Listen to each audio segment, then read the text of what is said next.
All right, hello. If I could please get everybody's attention. Thank you.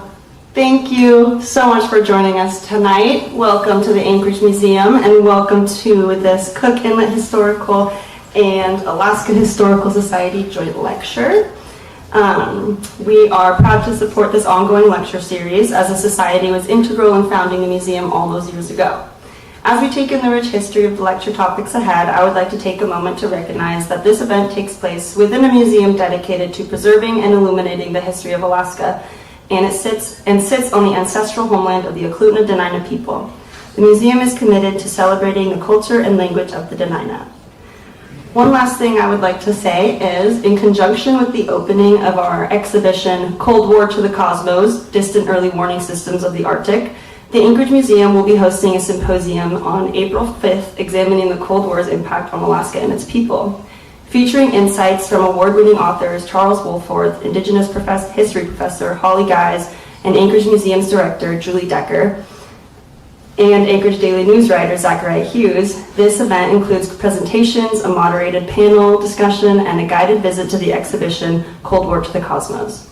This exhibition will open on April 4th, and there is a stanchion in the back of the auditorium with a QR code with a link to register for this symposium and more information. If you guys have any other questions, feel free to ask me. Now, to open up the program, we have President of the Alaska Historical Society, David Ramser.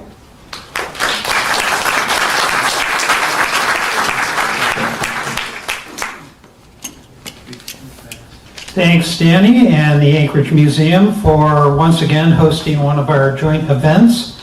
Tonight we're in for a real treat.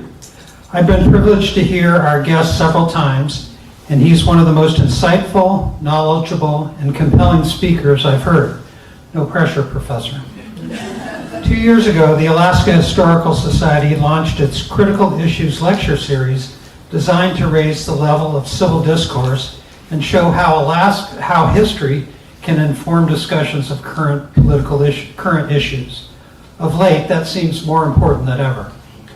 Throughout the series, we've been honored to have the financial support of the Atwood Foundation and the partnership of many groups, including the Cook Inlet Historical Society, OLE, the Anchorage Museum, and for this event, the Alaska World Affairs Council, and the Aloft and Spring Hill Suites hotels in Anchorage and Fairbanks. And thanks to all of our partners. A couple years ago, I first saw Professor Brands in person at a writers' festival in Rancho Mirage, California. And I was so taken by his presentation that I went up afterwards and asked him if he'd ever consider coming to Alaska. He said, yeah, send me an email and I'll give it some thought. And I figured it was a polite way to blow me off. But a couple days later, he responded and said, I'd love to come, never been to Alaska, tell me when to be there. While carrying a full teaching load at the University of Texas, Austin, chairing the history department, he has produced more than 30 books, including 2 Pulitzer Prize-winning finalists. His work covers the breadth of American history, from Ben Franklin and the colonial period, to Andrew Jackson and Western expansion, to Ulysses Grant and the Civil War, and much more. His most recent book recounts the fierce debate over the U.S. entering World War II through the 2 most important figures of the era, FDR and Charles Lindbergh. And it holds many lessons for today's debate over American First policies. He'll be speaking on that topic tomorrow up in Fairbanks after what we hope is an uneventful sled dog experience. He also writes a near daily historical commentary on Substack called A User's Guide to History, which I highly recommend. Already today, Professor Brands has given 3 different presentations to local high school and UAA students and to members of 49 writers. As America gears up to mark 250 years of existence, Professor Brands is going to challenge us to envision the next 250. So please join me in welcoming Professor H.W. Brands to Alaska.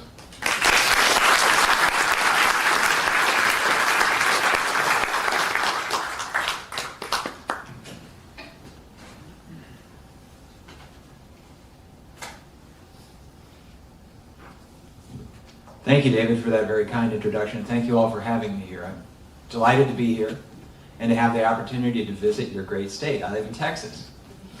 I'm not from Texas, so I don't feel the proprietary sense the Texans often do of their state.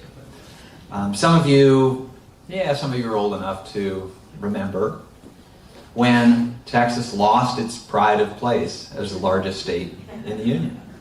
And I imagine it became a point of pride for Alaskans, but there are Texans who still bear the psychic scars of no longer being the biggest. You know, there is a saying that still is common in Texas, that everything's bigger in Texas. So I need to ask, is there something comparable in Alaska? Is everything bigger than bigger in Alaska?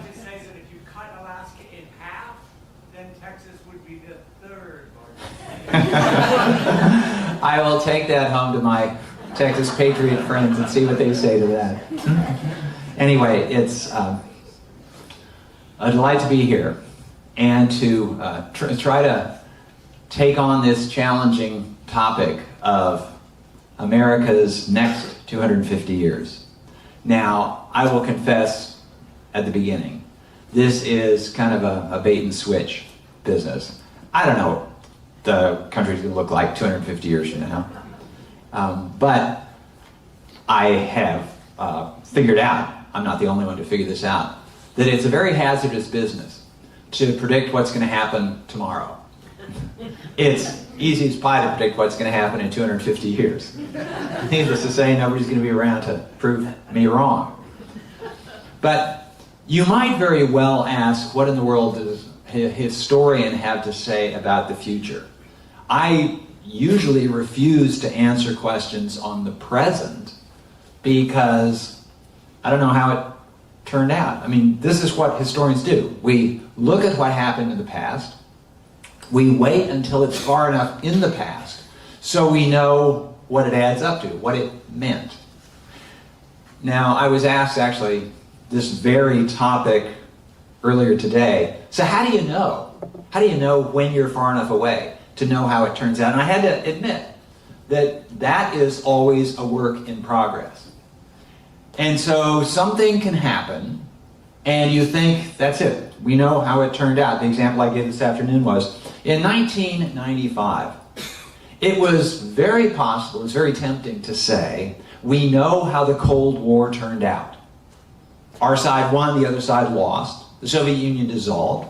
And the issues that gave rise to the Cold War are no longer with us. The Cold War is done. And I actually worked on that premise to write a book about the Cold War, looking at the Cold War from start to finish. And it was one of the first books that came out taking the position that the Cold War is done, so we can see the whole thing, and we know what it meant. Well, time moves on. Russia revives its old imperial ideas. Turns out that the Russia of today is not that different from the Soviet Union of the Commissars. And it turns out that the breakup of the Soviet Union, well, maybe wasn't so permanent as we thought. So, anyhow, I am going to take a stab at what America might experience during the next 250 years. I'm not going to say, okay, We're going to jump down 250 years from now, and this is what it's going to look like. And the way I'm going to do it is the way historians do deal with the present and imagining at least the near future by examining the past. How did we get to where we are? What got us here? To what extent are the things that got us here, the influences, the forces, to what extent are they still at work? Have they changed over time? Will they continue to change over time? And I'm going to premise this by saying there are certain things I'm going to leave out of the discussion entirely. Things that are, we'll say, sort of exogenous to the United States. So, for example, if the warming that the planet has experienced over the last 50 years runs crazy over the next 50 years, all bets are off. We don't know what the world is going to look like. That's one possibility. I'm not going to deal with that because that just, who knows?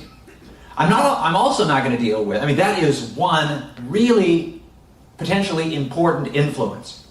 But I've got nothing particular to say about it that other people haven't said. I am going to suggest another wild card that could really dramatically change the way not only the United States develops, but the way the world develops. You're probably aware that something really profound has happened in several countries, probably many countries around the world in the last 20 years.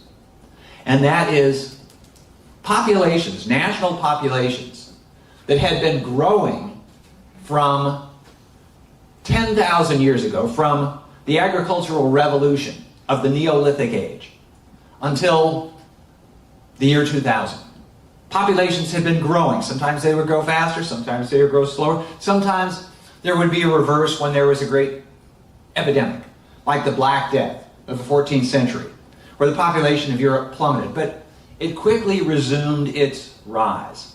And so the growth of the human population, from your perspective, here's the graph. It doesn't grow much for a long period of time. Then you hit the agricultural revolution, it starts to rise. Then you hit the industrial revolution, it takes off.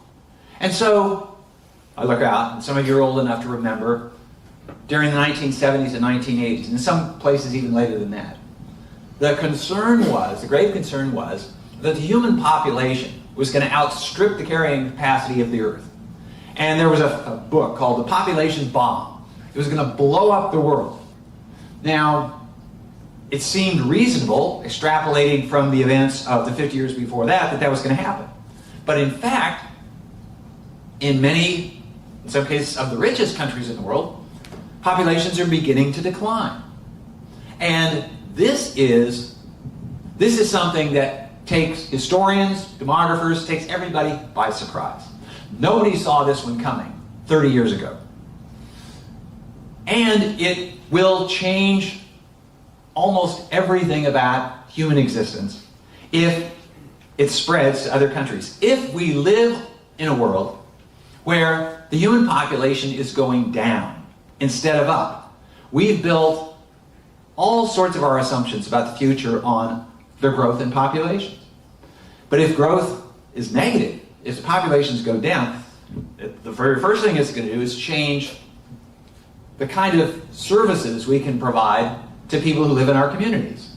So the American welfare state, to use that term, has been based on the idea that each generation is going to be bigger than the generation before. So there will always be more people earning money, putting money into the system, than taking money out of the system. But if that's not the case, and in Japan it's not the case, in South Korea it's not the case, in Italy it's not the case, in lots of countries it's not the case. So it puts strain on those expectations of what the community can provide to the individuals, what the government can provide to citizens. But there is something else that is really, really striking about this.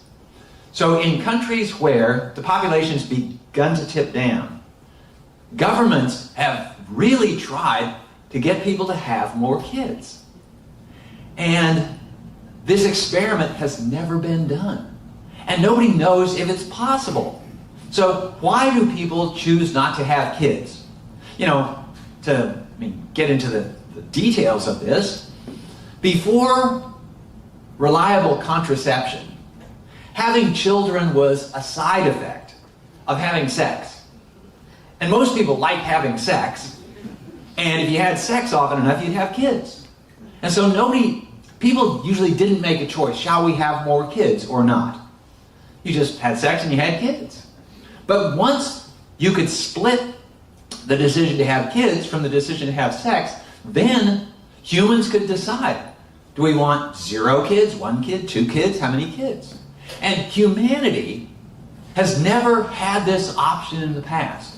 And we don't know what humanity is going to do with this. And I'm looking around at the Asian people. I grew up in a family of 4 children. This was in the 1950s. We're all born in the 1950s. And this is pretty common. But my kids grew up in a family of a couple of kids. And everybody they knew, a couple of kids. So is there any incentive for people who grow up with, say, 1 or 2 siblings to have 5 siblings? I don't know if there is. I don't know if it would occur to anybody to have more. If you were the only child in your family, would you think I would have been better off with more siblings? If you're the only kid in your family, would you think, I'm going to have 3 kids? I mean, you could have 2 kids. Because, of course, if every family has just 1 kid, then, roughly speaking, the population halves each generation. I mean, there have been some extrapolations that the population of China is, I think it was just recently surpassed by India as the most populous nation in the world. But if the trends of the last 30 years in China continue, the population of China will decrease by several hundred million people. Over the next 20 or 30 years, China will be a small country. Anyway, I'm leaving this out of the discussion.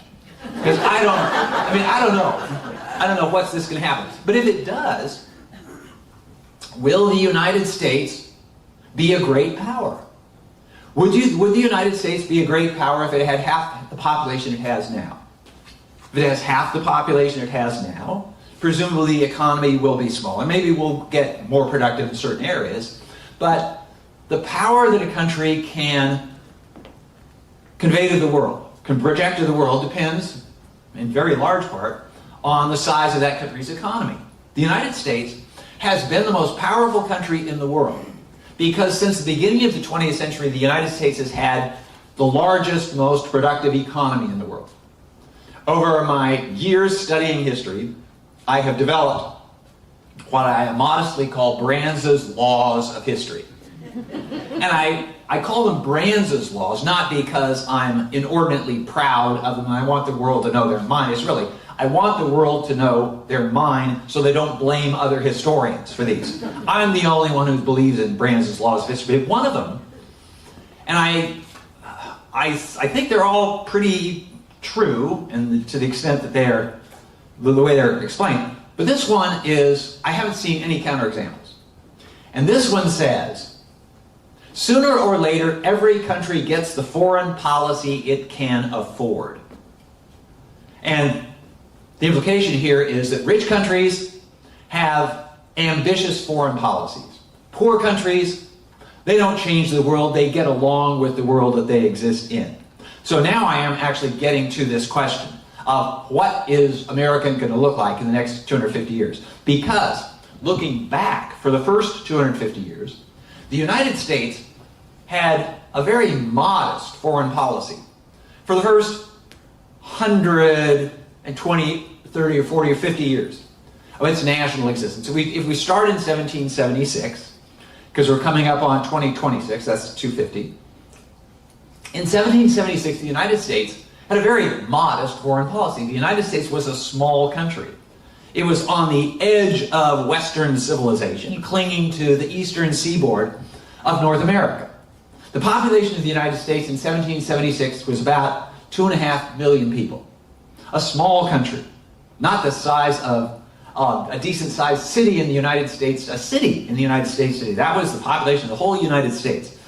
And being small, being distant, being relatively poor, Americans did not imagine that they could or should change the world. They accepted the world as it existed and they made the best of it. And for the most part, that meant staying out of other countries' affairs. And this was the rule. This was almost an aspect of America's civic religion, We do not mess in other people's affairs. We do not fight other people's wars.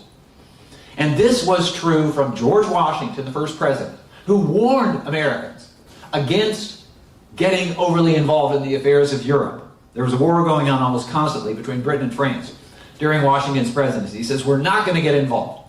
He proclaimed neutrality for the United States. And when he left the White House, when he was about to leave in 1796, he said, I leave this as my message to you. Stay out of the affairs of foreign countries. And Americans said, well, if George Washington told us to stay out, we'll stay out. And it seemed to comport with Americans' views of what their country ought to do, what their own sense of American self-interest dictated. Europe was far away. Asia was even farther. Europe is constantly at war. There's nothing for us to gain by getting involved in the wars of Europe. So it was partly George Washington's advice that led to this policy. It was also the fact that America was a comparatively poor country. One way of looking at foreign policy, especially an ambitious foreign policy, is that it is a form of insurance. It is designed to protect against accidents of international life. You buy fire insurance, you buy home insurance, you buy auto insurance to protect against bad things that might happen. You could call it foreign policy insurance. So, for example, during the 1960s, as some of the audience will remember, the United States fought a war in Southeast Asia. Why should the United States fight a war in Southeast Asia? If you remember the reasoning, it was that if South Vietnam falls to the communists, then Laos and Cambodia will fall to the communists, and then Thailand and the Philippines. The dominoes will fall. And eventually, the United States will be surrounded by communist countries.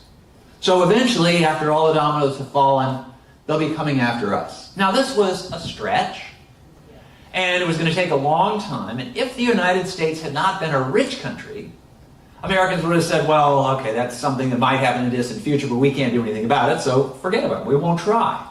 But the United States was a rich country in the 1960s. You notice I used the was, rich. We'll argue about whether the United States is as rich today as it was then. In absolute terms, of course, yes. But in a lot of things that matter in the world, it's not the absolute value of what you have, it's the comparative value. The United States, comparatively speaking, is less rich today than it was in the 1960s. Because countries that are now nearly America's equal, economically, China, the European Union, they were much weaker, much smaller then than now. The United States could dictate to the world in the 1940s and in the 1950s and into the 1960s, largely. These are the rules of the road in international affairs. We've got the money to underwrite, for example, the international monetary system, the so-called Bretton Woods system, where the currencies, the major currencies of the world, were fixed, had fixed exchange rates to the dollar, and the dollar was pegged to gold. And so the dollar became the world's basic currency. It was the currency of the world. The dollar today remains the world's favorite reserve currency, but will it always? This is the question if we're talking about the future. I'm going to pick up some other things, but just bear this in mind. Because America's ability to change the world, I would argue, is much less today than it was in the 1940s. In the 1940s, the United States, not by itself, but largely, defeated fascism, defeated Nazi Germany, defeated Japan, defeated Italy, and established the system of international affairs that has persisted since then. Now, we live at a time when that system of international affairs is under question, under challenge, under attack. Will it survive another 5 years? I don't know. Will it survive another 50 years? I doubt it. So things do change, in large part because the United States no longer can overawe the rest of the world economically. Okay, bear that in mind. That is one change that is likely to come. And it's going to come because Americans ask a lot more of government today than Americans did 50 years ago. Certainly than Americans did 100 years ago, than Americans did 150 years ago.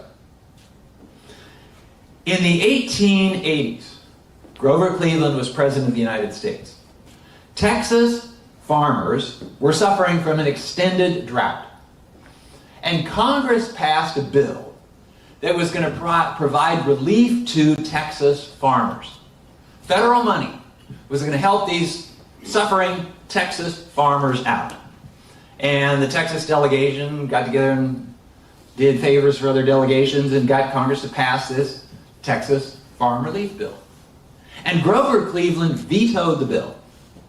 And he said that it has always been my understanding that that the people should support the government and not the government support the people. People were expected to look out for themselves. This attitude changed over time. By the 1930s, when the New Deal was created, the attitude had flipped for very good reason. That during the Depression, a lot of people lost their jobs, lost their homes, lost their bank accounts, their savings, their livelihoods, their futures. And here's the key: through no fault of their own. They had done everything right. They had worked hard. They showed up at work every day. They'd pay their mortgages. They'd pay their premiums. They hadn't splurged during the go-go 1920s. And then their banks collapsed. And if you were at the verge of retirement, you'd been saving up your whole life, doing absolutely everything right, and your bank went bankrupt on you, your life savings is gone, and you face old age of poverty. And you would say, wait a minute, what did I do to deserve this? And a lot of people are in the same boat, and they said, we didn't do anything to deserve this. What we need here is for government to support us. Grover Cleveland had said, no, government doesn't support the people, but 50 years later, the people said, yeah, it should. And so began the development of what political scientists call the welfare state. A system where citizens rely on government for support in various ways. It began with Social Security. It extended to Medicare, Social Security in the 1930s, Medicare, Medicaid in the 1960s. It extended to federal money for education, for student loans. The GI Bill, the federal government got in the business of lending money to people who were buying houses. There were a variety of reasons for all of this, but the end result was that people got in the habit of thinking that the government was going to support them. Nowadays, for example, once you reach 65, or if you retire at 70, or you don't start collecting Social Security, well, you might as well start at 70 because it doesn't get any higher after that. You know, you put the money in and say, I earned this, and you're going to take it out. When my great-grandfather, it never would have occurred to him to think that government was going to help pay a pension. Likewise, in the old days before the 1960s, you got sick, you went to the doctor, you paid for it out of pocket. The idea that the government should help this, I mean, of course, you're taxed for this, but nonetheless, the government is there. And so, Americans have gotten used to the idea that government is going to be there. This is a decision that we have made democratically. You know, we voters, maybe you didn't vote for it, but a majority of people did, voted for the people who did vote for it. And most Americans like this idea. I mean, even somebody who is as determined to, at least he says, he's determined to cut the federal deficit, cut federal spending, as Donald Trump says, I'm not touching Social Security, I'm not touching Medicare. These are policies that were extremely controversial when they were introduced, but they have become just an expectation that everybody has of life. Conservatives were opposed to them then. Conservatives are just as happy as anybody else to cash those Social Security checks and to get Medicare when they reach 65. So, much more is asked of the U.S. government than was asked 50 years ago, 100 years ago. And what this means is that the government's ability to do stuff other than provide welfare support, I mean, welfare state kind of support to the citizens, is dramatically reduced. in the 1940s, when the United States created the modern post-war system, there weren't these demands on the government, and the government could easily spend 6%, 8%, 10% on defense, on national security. Nowadays, it's a strain to get the U.S. government to spend 4%. Okay? And going forward, there will come a time, it's already coming in certain areas, but there definitely will come a time when Americans will have to choose between Social Security and an ambitious definition of American foreign policy. The term that originated during the 1960s was guns and butter. Guns is national defense. Guns is fighting the war in Vietnam. Butter is welfare entitlement programs at home. In the 1960s, the Great Society, the war on poverty. In the 1960s, the United States could have guns and butter both.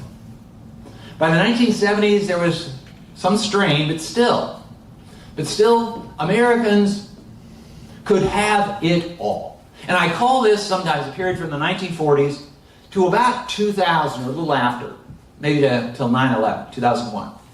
The era of America's free security.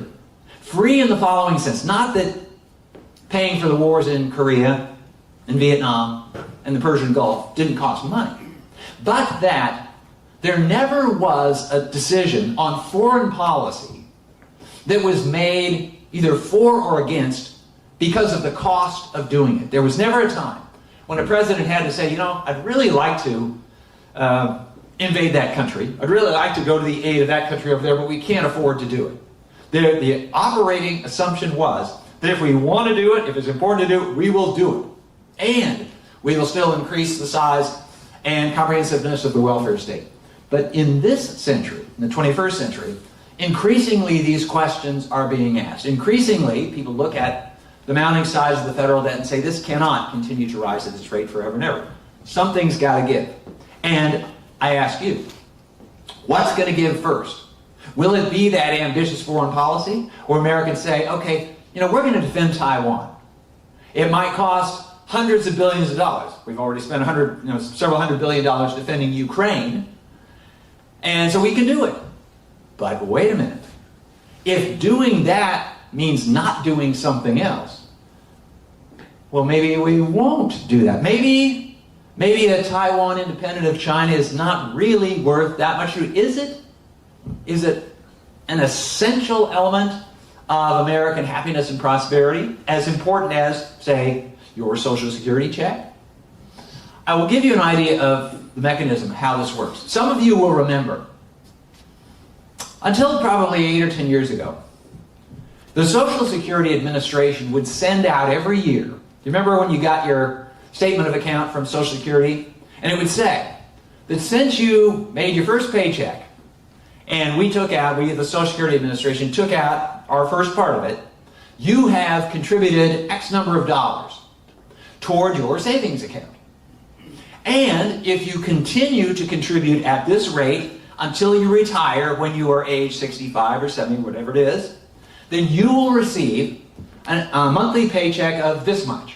Remember getting those? You can still actually go to the Social Security website and check this out.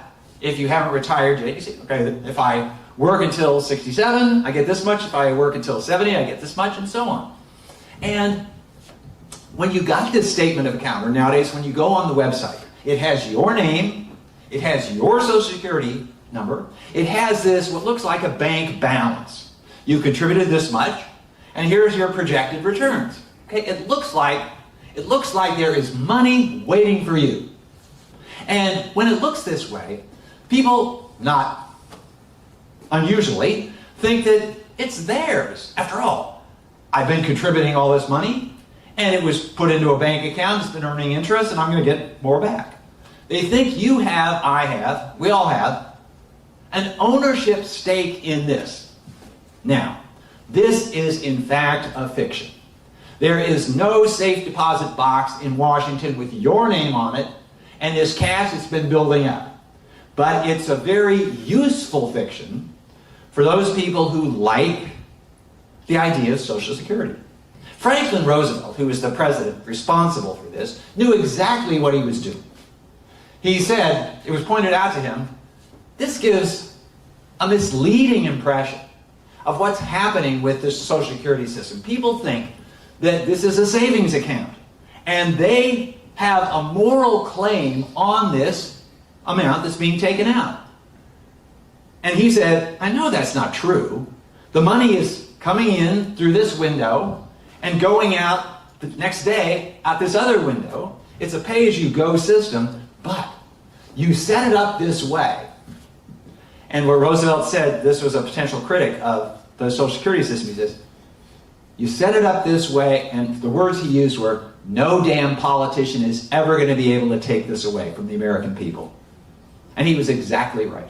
You cannot touch Social Security. At least it hasn't been done yet. But what this means is that when that moment arrives, and we're very close to it, we've already probably been there a little bit, when the moment arrives when Americans have to choose between Social Security and more spending on defense, then all the odds are going to favor Social Security, because when every year the Social Security Administration was sending me what looked like this statement of account with my balance in it, the Pentagon was not sending me anything like it.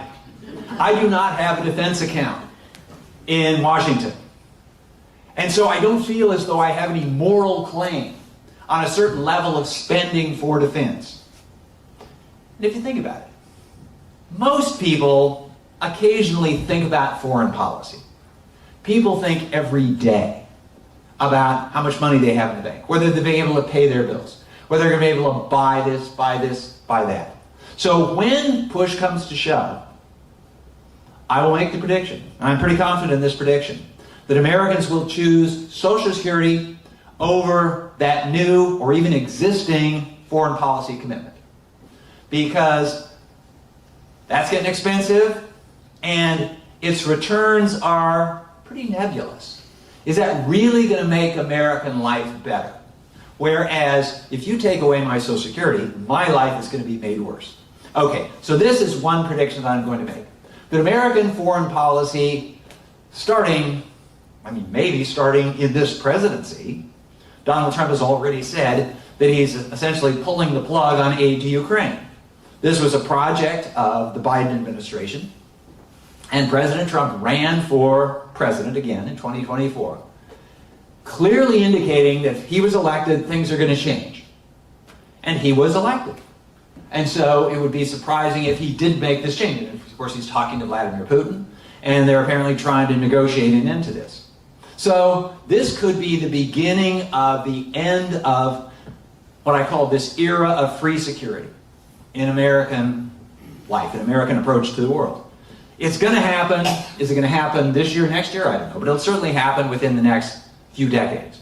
Because the trends that put it in motion, they're not going to change. Various people who study national security affairs say the United States ought to double what it spends on defense. It's going to have to if it's going to continue to honor the commitments that it's made. But politically, there is no groundswell of support for doubling the American defense budget. And when people realize, well, it means we're not going to get these other things that we've gotten used to and we like, it's simply not going to happen. So, that's one prediction. I'm almost going to say you can take that one to the bank, but we're still talking about the future. I want to talk a little bit about sort of the structure of American life today, in the past, and then going forward. And here I am going to make use of nearly the whole 250 years that I've got to work with, the 250 years in the past, to project 250 years into the future. And the way I characterize the structure of American life is as follows. We have organized our economy in a particular way. It's based on private property and on market exchanges. And the label for this system is capitalism. We have based our economic life on capitalism. It's not 100% capitalism. I put a question to my students in Texas. I teach at the University of Texas. It is like the University of Alaska, a public university. And I put the question to them this way. I say, okay, all of you decided to come to the University of Texas, right? You had various reasons for coming to the University of Texas. I want you to ask why you chose the University of Texas. You could have chosen other universities. And in fact, in Texas, there are a wide array of choices. Students could have gone to Rice University, a very well-respected private university in Houston. You could have gone to Southern Methodist University in Dallas. You could have gone to Texas Christian University. You'll notice that all of these are private universities. They chose a public university over these private universities. And the way I put it is, well, stuff that happens in the private sector, this happens in the capitalist realm of life. Capitalism is all about the private sector, private property, and decisions made not by government, but by individuals, one-to-ones. So that is the private sector. The other sector is under the purview and on the nickel of government, and we call that the public sector. Now, in the United States today, the United States is largely a capitalist economy, but only largely, because between 35 and 40% of the American economy is actually in the public sector. So one way of putting this is that the United States is really only 2/3 capitalist, and 1/3, what do you call it when the economy takes place in the public sector? What do you call it when there's government ownership of things? Socialism. So, the American economy is actually roughly 2/3 capitalist and 1/3 socialist. Now, I put this question to my Texas students. Texas is a conservative state. And my kids are mostly Texans. A lot of them come from conservative families. And I say, you had a choice. You had a choice for your college of going to college, being educated in the capitalist sector or in the socialist sector. Which sector did you choose by coming to the University of Texas? You chose the socialist sector. And some of them are taken aback by that. Wait a minute, socialism? That's not a good thing. And a lot of conservatives think that socialism is not a good thing. But most of them, at least in Texas, they kind of gotten used to the idea of the University of Texas. At least if it, was playing for the national championship or something like that in football. But anyway, I say this just by way of reminding that when I say the U.S. has a capitalist economy, it's by no means entirely capitalist, but it is more capitalist than the economy of just about any other country in the world. So European countries, they're more like 55% capitalist, 45% socialist, to use my terminology. Anyway, it was not always so. Capitalism did not exist in the United States in 1776. In fact, it hardly existed anywhere in 1776, except in the mind of one Scottish economist who wrote the manifesto of capitalism just months from the time that one Thomas Jefferson wrote the manifesto of American democracy. And that Scottish economist's name was Adam Smith. And he was arguing for this new system that didn't exist. This system based on private property, that based on personal interest, that based on markets, based on free trade, on all the stuff we associate with modern capitalism. It took a while to catch on in the United States. Capitalism first began to rear its head in the United States in the first half of the 19th century. But it really took hold in the second half of the 19th century. The period is called the Gilded Age. And the Gilded Age was characterized by the emergence of great corporations. They were called trusts in those days. And we still have antitrust legislation and antitrust prosecution. These were attempts to break up these big corporate monopolies. So capitalism took hold in the United States in the 19th century. So historians often look at how things change and when they change. And so when I talk about capitalism, I do a before and after comparison. In 1800, the United States was not yet capitalist. It was some of the ideas were floating around, but it wasn't there yet. By 1900, 100 years later, the United States was the most capitalist country in the world, and it was more capitalist then than it ever would be later. So that socialist sector hadn't started to emerge yet. So from 1800 to 1900, the U.S. embraced capitalism. Not everybody liked it. There were people who didn't like it. There are people who don't like it today. It brings inequality. It brings corporate power that didn't exist before. But Americans have consistently reconciled themselves to capitalism because what it does deliver, if you want to use sort of a pejorative thing, the grossest gross domestic product you can get. It magnifies total output. Capitalism per se doesn't care how it's distributed. And so if John D. Rockefeller makes 1,000 times what somebody working in one of his refineries makes, that's okay. Capitalism is agnostic on that subject. So if your goal is to increase the gross domestic product the most and most rapidly, capitalism is the system for you. And America embraced it in the 19th century, from 1800 to 1900. Hold that thought. America became a capitalist economy. Capitalism characterizes American relations in the economic world. What characterizes American relations in the political world? Democracy. If you could only have two words to describe America from 1900 until about now, you would say it is a capitalist democracy, or it has a democratic capitalist system. You could put one or the other first, but democracy characterizes the way we do things in politics, capitalist the way things we do in economics. And between those two, that covers a lot of ground of American life, or life in any nation. And again, the United States was not born democratic. And of course, we're talking small d democratic. The United States was not born a democracy. In 1776, the people who signed the Declaration of Independence, they thought that democracy was an insidious ideology that was one half step toward anarchy. If you let the people actually rule, how will they know what to do? How will they make good decisions? They're not trained, they're not experienced, they're not smart enough to do it. So what America created in 1776, again, the starting point for all this, was a republic. Now, what's a republic? A republic was usually defined negatively. It's not a monarchy. And it's a system based on the Latin words, res publica, the things, the affairs of the people. It was one in which political power derived from the people, but often in a vague, nebulous way. But nobody in 1776 thought ordinary people should actually rule, should actually govern.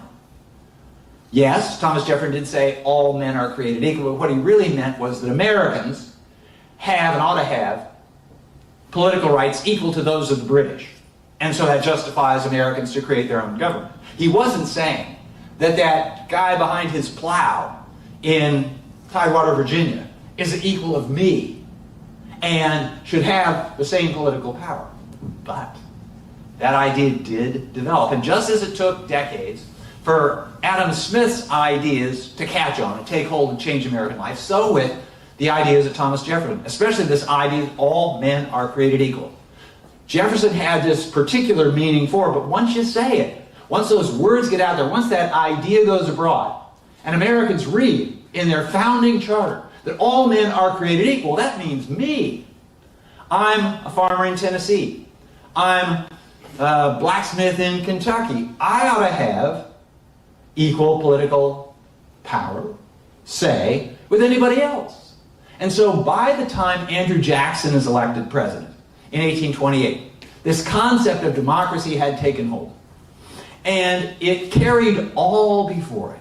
Because this idea of equality, it is, in the context of American life, after the Declaration of Independence, it's almost irrefutable. You cannot stand up and say, no, I don't believe in political equality. Oh, well, you could, actually, if you were John Calhoun, for example, the last apologist for slavery in the South. But once the Civil War is won by the North, then all the resistance to democracy goes away. Again, it's not perfect. Not everybody gets to vote. Women didn't get the vote until 1920. Here's a question for you. Are there any sizable groups in America today that still can't vote? Yeah. Who are they? Felons, that's one, but I got a bigger group for you. Kids, children. Now, some of you will remember, I remember, when 18-year-olds got the vote. You may remember the paradoxically ironic way in which this came about. So during the Vietnam War, people of my generation, and maybe some of you are the same generation, were annoyed by the fact that we could get drafted to go fight a war that we had no political say over. We could get drafted at 18, but we couldn't vote until 21. And so people said, this is not right. We have to make the two ages the same. Otherwise, it denies the principle of equality, the principle of democracy. And of course, what those people wanted was, let's raise the draft age to 21. That's not what we got. Lowered the voting age to 18 and kept the draft age at 18. Anyway, so democracy emerged in the United States in the 19th century. And we have had this system really since about 1900, beginning of the 20th century, where capitalism and democracy have essentially been consensus choices of Americans as to how to organize our economy and how to organize our political system. But it's worth noting historically that they weren't there at the beginning. They emerged over time. They evolved over time.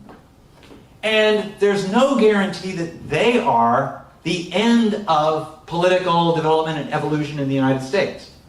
I've explained to you how America's economy was more capitalist in 1900 than today, because that, what I've been calling the socialist sector, hadn't emerged. So what this means is that capitalism has been eroded by the growth of the public sector. Will this continue? Will it continue to the point where the public sector becomes larger than the private sector? And by the way, it's usually larger in terms of contribution to GDP. So what are the incomes of people who work in the public sector? What are the incomes of people who work in the private sector? You can measure that. And if it becomes the case, if recent trends, trends of the last century continue, and more of the economy is in the public sector than in the private sector, will capitalism still be the way we should accurately characterize the economy of the United States?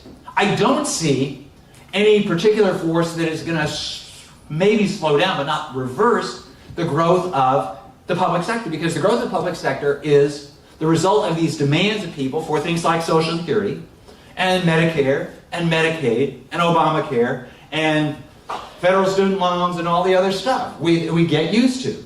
And once you get used to them, you don't give them up. So it's not beyond the realm of possibility that the American capitalist economy is going to continue to evolve in a way that makes the U.S. economy 50 years from now, 100 years from now, look very much more like the economies of Europe, which I said are already farther in that direction. And that needn't be particularly alarming, because it doesn't really challenge the basic principle of how Americans look at themselves and their country.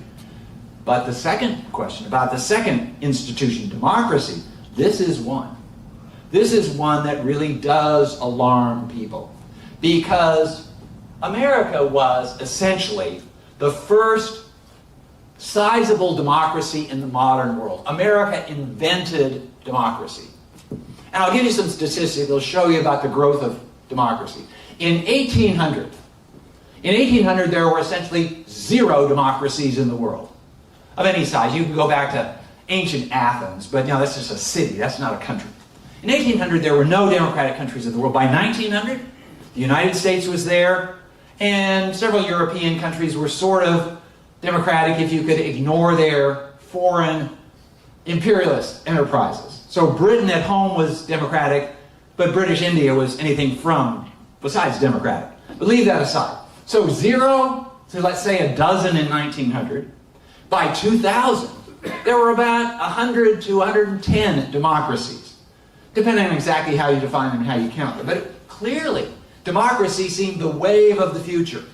And so it seemed a matter of time before everybody was democratic in the world had been taken over by democracy. And if you made a prediction in 2000, you just said, yeah, that's the future. But then there has been this backsliding.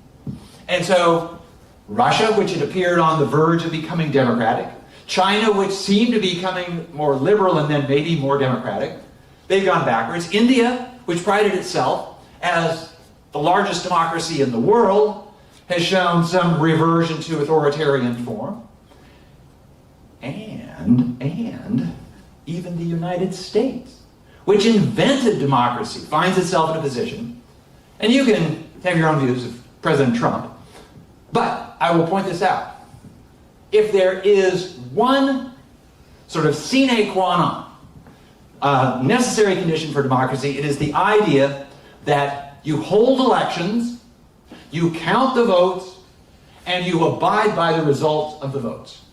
This is what distinguishes democracy from every other form of government. Because in democracy, we settle our disputes at the ballot box. And we count the votes, and then if our side wins, we say, great. If our side loses, we say, well, congratulations to the winner. We go back home and we work hard, so the next time we will. And we don't say, no, I'm not accepting the results of that election.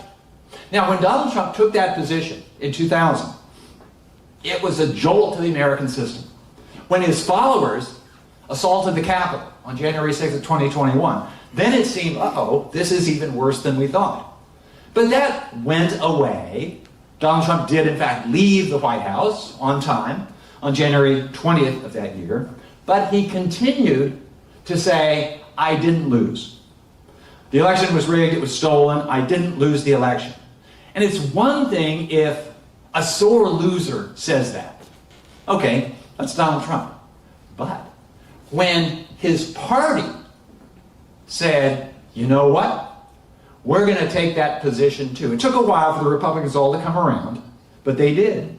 So by the time Donald Trump was nominated by the Republicans last summer, the Republican Party was on record as saying, if you think what this means, it was saying, we value our guy over democracy.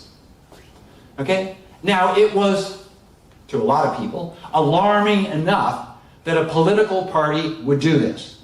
But here's the scary part, if you want to be scared. And that is, that became the position not simply of the Republican Party, that became the position of the United States when Donald Trump won election on that platform. Now, obviously there are other parts of the platform, but Americans said we would rather have Trump than have democracy. You might think I'm maybe being too harsh on Trump or splitting hairs, but if you think about it, that's what it means. Because before this, before Trump, no presidential candidate could have gotten away with such a thing.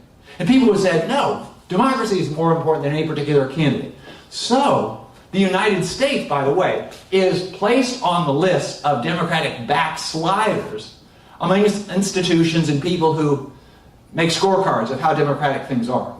So, 100 years from now, will the United States be a democracy? 5 years from now, will the United States be a democracy? This is one of the things that's kind of a challenge for us. We don't know. I mean, if we're just predicting, I don't know. But it's not like, I don't know what the weather's going to be, next week. I have no control over the weather next week.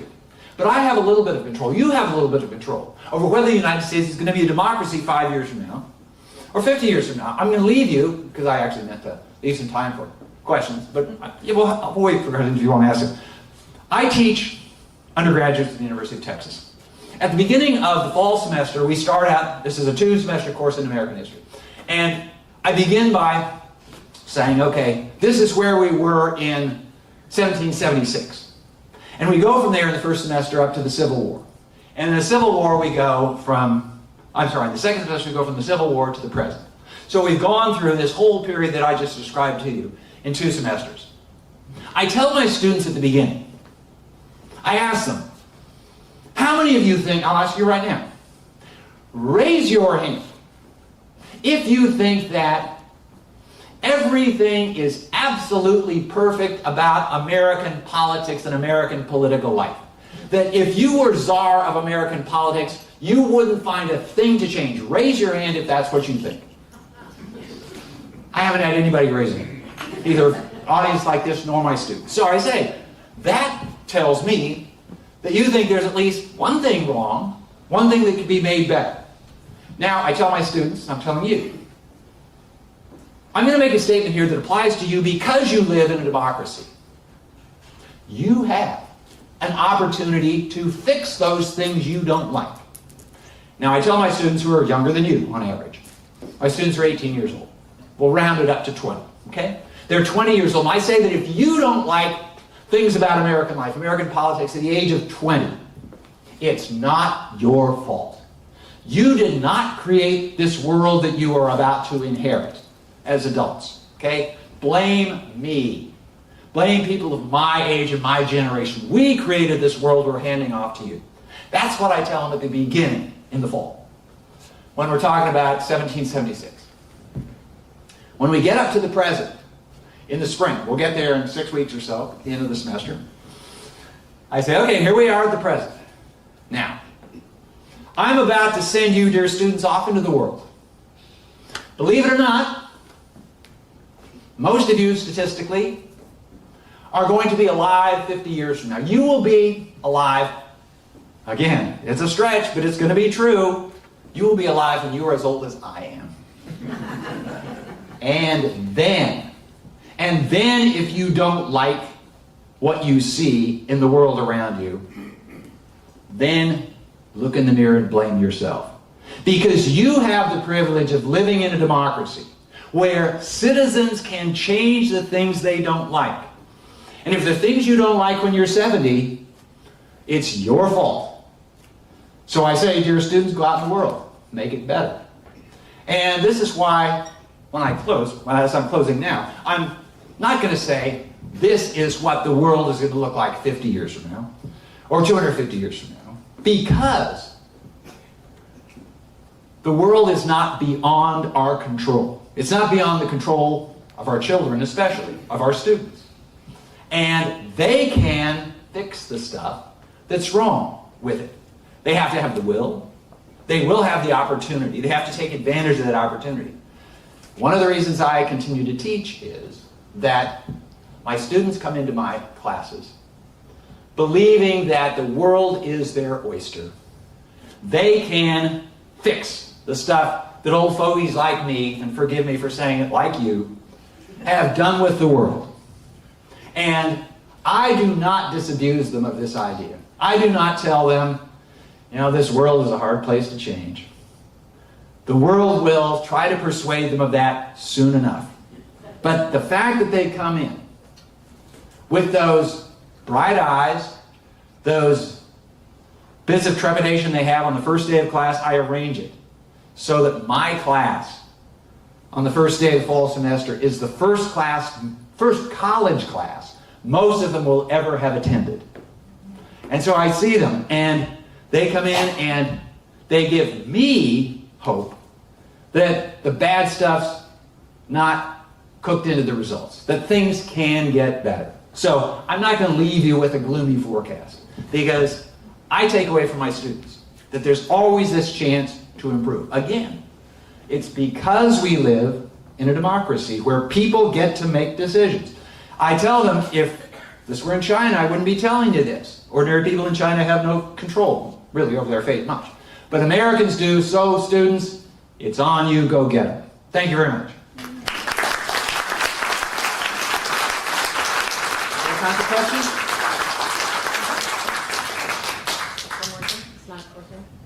Okay. Anybody have questions, responses, objections? Yes? Is that mic working?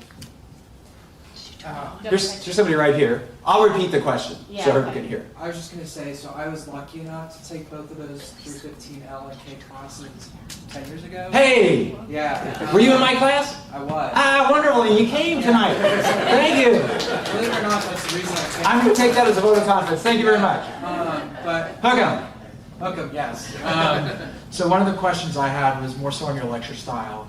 So during those classes, you kind of focus on like one vignette from politics, history, whatever it might be. I think my spring semester was on FDR's life and there you go. His relationship. Hey, I just gave that lecture just the other day. Exactly. Yeah. So I was just wondering why you do that versus kind of getting into the nitty gritty for everything else. Okay, I will be so blunt as to describe the lecture in a little bit more detail.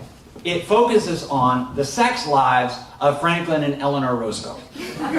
Who was cheating on whom, when, and what consequences did it have? And one of the reasons I do it is that I have been teaching in a classroom since 1977. So I'm approaching 50 years of doing this. And the longer I do this, the more I conclude that especially in a field like history, which is something anybody can teach himself. Just read a book, okay? Especially in a field like history, there's really no such thing as teaching. There is only inspiring the interest of students to teach themselves. So, in your case, I'm going to say, in your case it worked, because my philosophy is that I level with my students. I say, I am not going to try to fill you with information in this course. 50 years ago, I would have. But now, information is as readily available as wherever your phone happens to be. Do you need to know what the terms of the Webster-Ashburton Treaty of 1841 are? Just look it up. There it's on your phone. So, that's taken as a given. But I also learned back then that I could fill my students up, and you were best student in the class, if I remember. Are your parents here? Okay. I could fill my students up with information, but if I did not engage their interest, they would start forgetting what they had learned as soon as they walked out of the final exam. If, on the other hand, I could convince them there's something interesting in history, there are good stories there that you could find yourself, then I will have succeeded. Maybe not in that moment. I will be the first student, having been in this business for a long time, that 19, 20-year-old young people are not intrinsically drawn to history. Nor should they be. Their lives are ahead of them. And if your life is ahead of them, you're not inclined to look backwards. But as we get older, when we reach that point where we realize that more of our life has already been lived than is yet to be lived, then we develop an interest in our own history, which readily extrapolates into other people's history. So, I'm aiming for you 10 years out of college, 20 years out of college, 30 years out of college. And so, at some point, when you hear, hey, there's this history lecture, this is going to take place at this museum in Anchorage, maybe I'll go. And maybe 15 years later, 20 years later, you think, okay, I once heard this interesting story about Franklin and Eleanor Roosevelt. I will tell you, what's your name? Ryan. As Ryan demonstrates, this is one they remember. Okay? There is this natural interest in this sort of thing. But what I try to do is I try to hook them at 19, 20. Most of them don't become history majors. But they potentially become their own sort of history minors. It might happen 40 years later. I've been fortunate enough in my teaching career to win certain teaching awards, but the one that has meant the most to me is one that's given by the Alumni Association at UT, where it polls students 10, 15, 20 years after they leave and asks them, so what professor did you have at UT that had the most lasting impression on you? And I was fortunate enough, and I was really honored to get this award. I thought, okay, it's working. And Ryan, you came tonight, so you're another example. Thank you very much. I do have a question in the back. Okay, yes, in the back. I do, thank you. First, just thank you. You are taking me back to my college days when somebody gave a marvelous lecture, and it is a true pleasure to listen to you. So thanks a lot. I remember being told history is the ground we walk on, and if we do not know it, we are lost. And listening to you, I think about that. So I've just come from a Democratic protest where people are trying to speak to representatives or senator and congressperson who will not show up for town halls. And tomorrow night I am hosting a panel called Responding to Threats to American Democracy. And so I'm going to toss you a hard one. I'm sure you can imagine what might be coming, but the panel will have a history professor from the university, a political science professor from the university, a couple of other folks, the head of the ACLU and so on. But when we think about that, at least I do, I've long said to people, we only have a certain number of levers we can pull in a democracy. We can vote, we can protest, we can strike, we can boycott, we can do civil disobedience, we can talk, or we can use violence. Those seem to be the things available to us. But you mentioned January 6th. In the last week, I think we all know that I think for the first time in the history of this country, the president has openly defied the courts, right? Openly defied the rule of law, literally, and other members of the party have said, we don't care what the judges say, we're gonna do this anyway, right? So clearly the usual levers, that's why everybody's feeling so weird, right? You see anything else?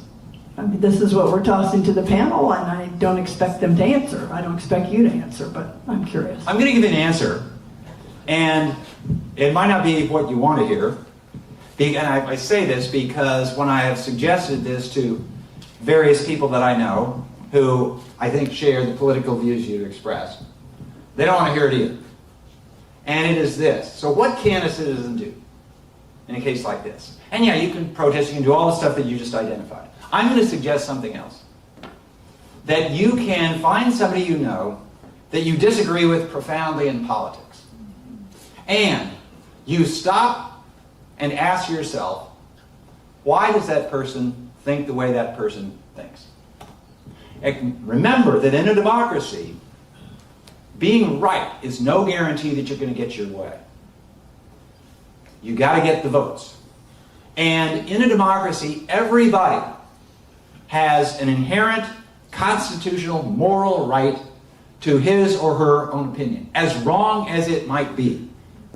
And it is tempting for people to say, boy, if this country elects Donald Trump, then it must be going crazy.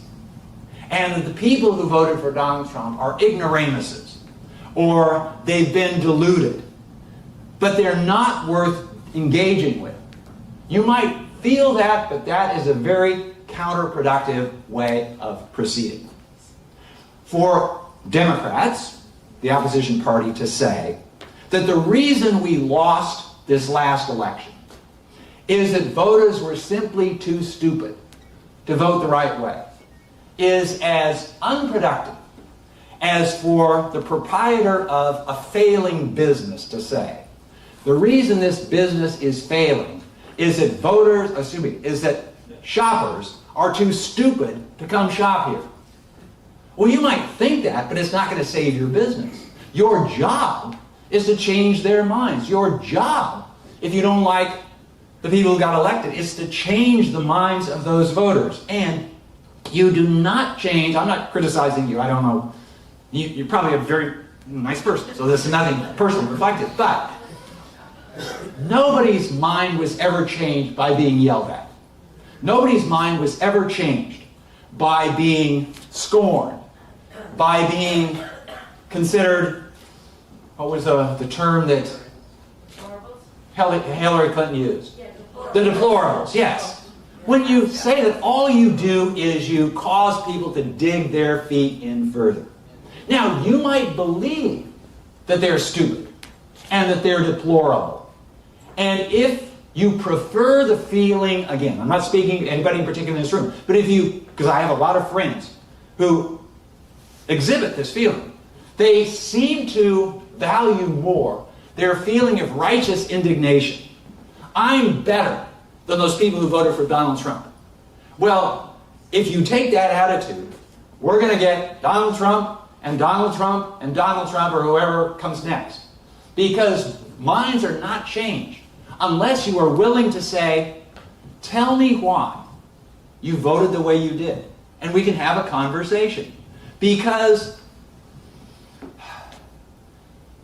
Trump voters are just as sincere as people who voted for Kamala Harris. They believe that they are just as devoted to the country that we live in. They don't say, oh boy, we're going to screw those Democrats because we hate the Democrats. No, we think that, given our choices, Donald Trump is better. He has his faults, but he's better than Kamala Harris. So if you want to make change, ask why. Or, to put it even more harshly toward the Democrats, what have the Democrats done to make their brand so obnoxious that people will choose Donald Trump over a Democratic nominee? And that should sober Democrats up, because Donald Trump carries more baggage than any candidate in history, for 50 years. And he's gotten elected twice. So the Democrats have done something to alienate voters. And change is only going to come if you win those people back. And the way you win them back in a democracy is to persuade them. Now, of course, there are challenges to this. If we lose the right of free speech, as I suggested, and this is not an idle prospect. I said earlier that Americans had a choice between Donald Trump and democracy in 2024. And what did they choose? Donald Trump. Not by much. By 1.5 percentage points in the popular vote. So it wasn't a landslide, it wasn't a mandate. But nonetheless, he won. That's the way the rules, that's the way the game is played. So what that does mean, the hopeful side of this is, you don't have to change many minds to make an effect. So that's the advice I would give. Nothing is cooked in. Nothing's inevitable until it happens. Time for one more? Wait, one more question.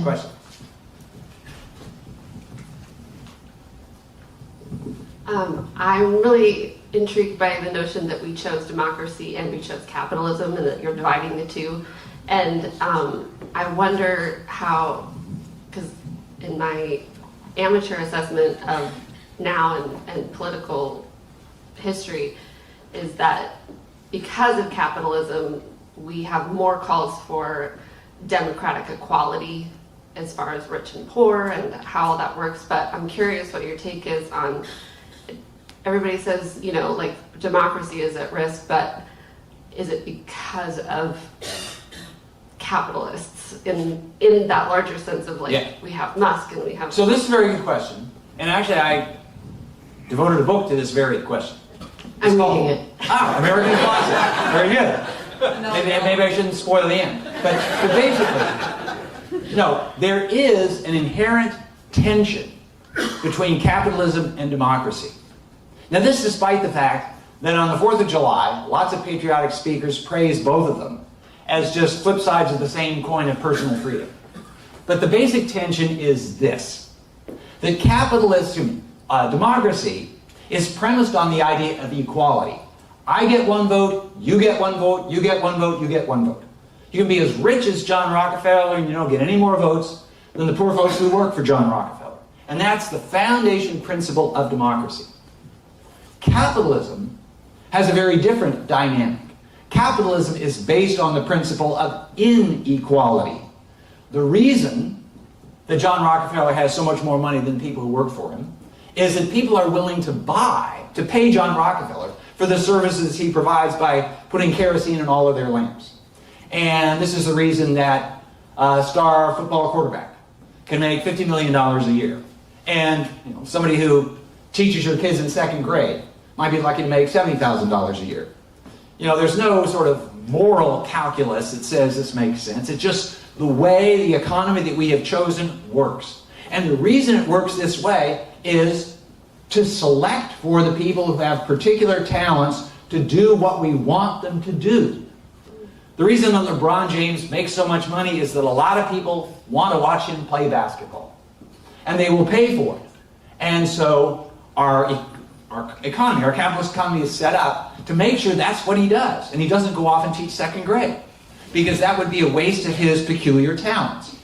And so, not only is inequality the engine of a capitalist economy, it's also an output of the capitalist economy. And so people bring unequal talents to the economic square. And I'm better at running a business than you are. And you're better at doing something else. And so you choose to do that, and I choose to do this. We're not the same. We don't have equal talents. And some people are more talented, they get paid more. And the capitalist economy magnifies those inequalities because it rewards people who have these rare talents even more. And they get richer. And if left to itself, capitalism does make the rich richer. It doesn't necessarily make the poor poorer, except comparatively. So during the Gilded Age, when the United States embraced capitalism, the rich got richer, and the poor got richer too. Now, they didn't get rich as fast as the rich got richer, and when people measure economic well-being, sometimes it's an absolute scale. Oftentimes it's comparative.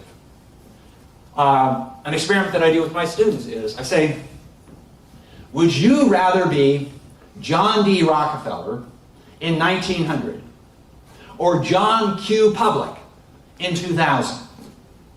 That is, would you like to be the wealthiest man in the United States in 1900 or just an average person in the United States in 2000? And I point out that if you were an average person in the United States in 2000, your material standard of living would have been better than John Rockefeller's in 1900 because of all the improvements in society, the availability of medicines. You could have not a cell phone yet, but you could have it's not a smartphone. You could have a phone. You could travel. You could do all these things that John Rockefeller could not do. But a lot of people are more responsive to this idea of fairness and inequality than they are to the absolute standard of living. Which is why I said when I was talking about capitalism, if you want to maximize the total output of the system, go capitalist. And put as few regulations and restrictions on capitalism as possible. Just let capitalism be what capitalism is going to be. Now, if in the process you do not like the outcome, the unequal outcomes, then you can make changes, probably in the political side of things, not necessarily in the economic side of things. You can redistribute wealth and income. And that's what we do with taxes and what we do with Social Security and Medicare and all that stuff. So, yes, there is this inherent tension in the relationship between capitalism and democracy. And it's heightened by the fact that the democratic side of the system, the democracy side of the system, makes the rules that either allow or prohibit capitalism from doing what the capitalists want to do. And the capitalists, as capitalists, they always chafe under this. And so whenever the Republicans get elected, they're more the capitalist party. Let's reduce the regulations. Let's lower taxes. Let's, let capitalists be capitalists. But the Democrats are less sympathetic to that, and they're more inclined to emphasize democracy and equality over capitalism and inequality. And so you get this back and forth. And until now, the back and forth has been manageable. One problem that people have been concerned about, and this has come up ever since the most powerful person politically in the United States has as its right hand the wealthiest man in the world. So when you get this alliance of the unequal economics with the power of the presidency focused at the top of democracy, well, I don't know what's going to happen because there's never been anything like this in American history. The rich have tried to influence the rich. The capitalist successful, the capitalist moguls, have tried to influence democratic politics for a long time. But until now, they have done it quietly, discreetly. There has never been the case. John D. Rockefeller never took a job as the hitman for the President of the United States. And J.P. Morgan never did. And when they did try to influence politics again, they kept in the background because they understood that Americans revered this political system that emphasized democracy. And they would really take it amiss if they stepped too forward into that. Apparently, times change and values change. And what was unacceptable 100 years ago, has become acceptable. Of course, how long this bromance between Trump and Musk lasts is an open question. We're not only dealing with the most powerful person in the world and the richest person in the world, we're dealing with probably the largest egos in the world. And it's unclear which is bigger and how this is going to turn out. But anyway, yeah, this is a justifiable source of concern. And as I say, and from the late 19th century until now, capitalism and democracy have been able to coexist, often uncomfortably. The capitalists worry about that growing what I call the socialist sector. Okay, but they've lived with it. Now, will they continue to do so? We'll see. Anyway, thank you all. You've been a wonderful audience.